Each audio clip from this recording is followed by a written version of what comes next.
Hello friends, welcome back to our channel. ഞാൻ നിങ്ങളുടെ സ്വന്തം മിനിയാണ്. ഇന്ന് നമുക്കൊരു സ്പെഷ്യൽ എഗ് മസാല തയ്യാറാക്കാം. അതിന് വേണ്ടിയിട്ട് ആദ്യം തന്നെ നമുക്ക് സബോള ഒന്ന് അരിഞ്ഞെടുക്കാം. ഞാനിവിടെ 2 സബോളയാണ് എടുത്തിരിക്കുന്നത്. വളരെ കുഞ്ഞായിട്ടാണ് നമ്മൾ അരിയുന്നത്. കുഞ്ഞു കുഞ്ഞു സ്ക്വയേഴ്സായിട്ട് നമുക്ക് ഇതൊന്ന് അരിഞ്ഞെടുക്കാം. ഞാനിവിടെ വലിയ 2 സബോളയാട്ടോ എടുത്തേക്കുന്നത്. ചെറുതാണെങ്കിൽ നിങ്ങൾക്ക് 3 വരെ എടുക്കാം. അപ്പോൾ അത്യാവശ്യം നല്ല മസാല വേണമല്ലോ നമുക്ക്, അതിന് വേണ്ടിയിട്ടാണ്. ഇനി നമുക്ക് പച്ചമുളകാണ് വേണ്ടത്. അധികം എരിവ് വേണ്ടെന്നുണ്ടെങ്കിൽ പച്ചമുളകിൻ്റെ എണ്ണം കുറച്ച് മതി. ഞാനിപ്പോൾ 2 പച്ചമുളകാണ് എടുത്തേക്കുന്നത്. നമുക്കിതുപോലെ ഒന്ന് അരിഞ്ഞ് മാറ്റി വെക്കാം. ഇനി നമുക്കിതിലേക്ക് വേണ്ടത് തക്കാളിയാണ്. ഞാൻ ഇതുപോലൊരു തക്കാളിയാണ് എടുത്തേക്കുന്നത്. ഇത് നമുക്ക് വളരെ കുഞ്ഞായിട്ട് ഒന്ന് അരിഞ്ഞെടുക്കണം. നമ്മൾ ഉള്ളി അരിഞ്ഞിരിക്കുന്ന പോലെ തന്നെയാണ് തക്കാളി അരിഞ്ഞിരിക്കുന്നത്. അപ്പോൾ തക്കാളി നമുക്ക് വേഗം തന്നെ വഴണ്ട് കിട്ടും.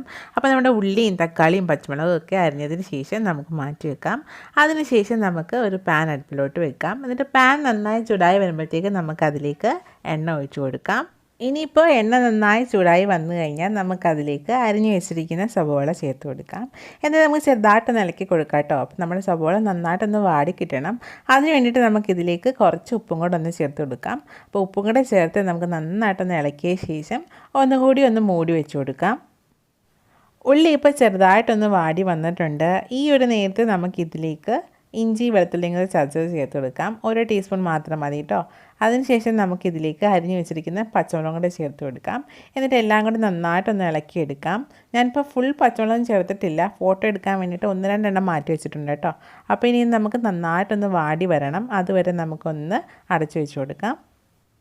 ഇപ്പോൾ ഇതാ നമ്മുടെ ഉള്ളി നന്നായിട്ട് വാടി കിട്ടിയിട്ടുണ്ട്. ഈ ഒരു നേരത്ത് നമുക്കിതിലേക്ക് മസാലകൾ ചേർത്ത് കൊടുക്കാം. അപ്പോൾ ഒരു 1/4 ടീസ്പൂൺ മഞ്ഞൾപ്പൊടിയാണ് ചേർത്ത് കൊടുക്കുന്നത്. അതിനുശേഷം 1 ടീസ്പൂൺ മുളക് പൊടി ചേർത്ത് കൊടുക്കുന്നുണ്ട്. അപ്പോൾ മുളക് പൊടി നിങ്ങളുടെ എരിവിനനുസരിച്ച് ചേർത്ത് കൊടുക്കാം കേട്ടോ. ഇനി നമ്മൾ ഇതിലേക്ക് കുരുമുളക് പൊടിയൊക്കെ ചേർക്കുന്നുണ്ട്. അപ്പോൾ എരിവിനനുസരിച്ച് മുളക് പൊടി ചേർത്ത് കൊടുക്കാം. ഇനിയിപ്പം മുളക് പൊടിയുടെ ആ പച്ചമണമൊക്കെ നന്നായിട്ട് മാറി വരുമ്പോഴത്തേക്ക് നമുക്കിതിലേക്ക് അരിഞ്ഞ് വെച്ചിരിക്കുന്ന തക്കാളിയും കൂടെ ചേർത്ത് കൊടുക്കാം. തക്കാളിയും കൂടെ ചേർത്ത് കൊടുത്ത ശേഷം തക്കാളി നന്നായിട്ട് ഉടഞ്ഞു വരണം. അപ്പോൾ നമുക്ക് എല്ലാം കൂടെ നന്നായിട്ടൊന്ന് ഇളക്കിയ ശേഷം കുറച്ച് സമയം ഒന്ന് അടച്ചു വെച്ച് കൊടുക്കുക. അപ്പോൾ നമ്മുടെ തക്കാളി നന്നായിട്ട് വെന്തുടഞ്ഞ് കിട്ടും.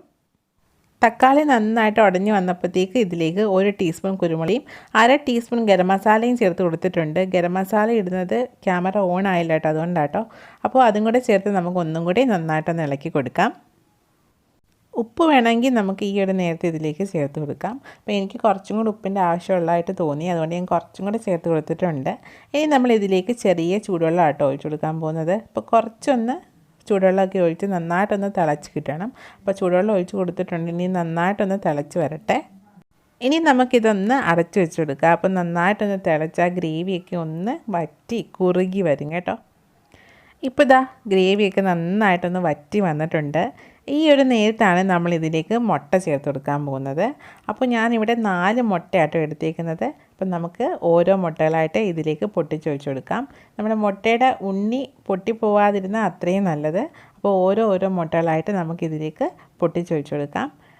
തീ ഞാൻ മീഡിയം ഫ്ലെയിമിലാട്ടോ വെച്ചിരിക്കുന്നത്. അപ്പോൾ 4 മുട്ടയും പൊട്ടിച്ചൊഴിച്ചിട്ടുണ്ട്. ഇനി നമുക്ക് കുറച്ച് സമയത്തേക്ക് ഇതൊന്ന് അടച്ചു വെച്ച് കൊടുക്കാം.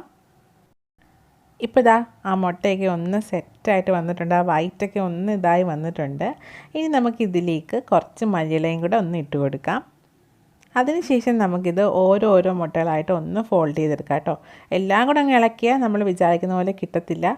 എല്ലാം കൂടെ നമ്മുടെ മുട്ട ചിക്കി എടുക്കുന്ന പോലെ ആയിപ്പോവും. അപ്പോൾ ഇതുപോലെ പയ്യെ നമുക്കൊന്ന് ഫോൾഡ് ചെയ്തെടുക്കാം.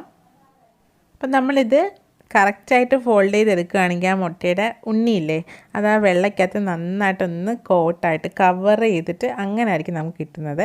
ഇനി നമുക്ക് കുറച്ച് സമയം ഒന്ന് അടച്ചു വെച്ച് വേവിച്ച് കൊടുക്കാം. അപ്പോൾ ഇതാ ആ ഉണ്ണിയൊക്കെ നന്നായിട്ടൊന്ന് വെന്ത് വന്നിട്ടുണ്ട്. നമുക്ക് ഒന്നും കൂടെ ഒന്ന് തിരിച്ചിട്ട് കൊടുക്കാം. അപ്പോൾ നന്നായിട്ട് ഭയങ്കര ഡ്രൈ ആയിട്ട് കിട്ടണമെങ്കിൽ നിങ്ങൾക്ക് അതനുസരിച്ച് ഇത് ചെയ്തെടുക്കാം കേട്ടോ. അപ്പോൾ നമുക്ക് ഒന്നുകൂടെ ഒന്ന് ഇളക്കിയെടുക്കാം. ഇപ്പം നമ്മുടെ ഫൈനലായിട്ടുള്ള മുട്ട മസാല റെഡി ആയിട്ടുണ്ട്. അപ്പോൾ ഇങ്ങനെ നമ്മൾ വേവിച്ചെടുക്കുന്ന സമയത്ത് ആ മുട്ടയിൽ നമ്മുടെ ഉള്ളിയും മസാലയും എല്ലാം കൂടെ നന്നായിട്ട് കോട്ടായിട്ട് കിട്ടും. അപ്പോൾ എന്തായാലും നിങ്ങളൊന്ന് തയ്യാറാക്കി നോക്കണം. ചപ്പാത്തിയുടെ കൂടെ അപ്പത്തിൻ്റെ കൂടെയൊക്കെ സൂപ്പർ കോമ്പിനേഷനാണ്. അപ്പോൾ തീർച്ചയായിട്ടും തയ്യാറാക്കി നോക്കുക. തയ്യാറാക്കി നോക്കിയിട്ട് നിങ്ങളുടെ അഭിപ്രായങ്ങൾ മറക്കാതെ അറിയിക്കണം. ഇന്നത്തെ നമ്മുടെ ഈ മുട്ട മസാല എല്ലാവർക്കും ഇഷ്ടമായി കാണുമെന്ന് ഞാൻ കരുതുന്നു. വീഡിയോ ഇഷ്ടമായിട്ടുണ്ടെങ്കിൽ ലൈക്ക് ചെയ്യാനും ഷെയർ ചെയ്യാനും ചാനൽ സബ്സ്ക്രൈബ് ചെയ്യാനും മറക്കരുത്. അടുത്ത ദിവസം മറ്റൊരു വീഡിയോയുമായി നമുക്ക് വീണ്ടും കാണാം. Till then take care.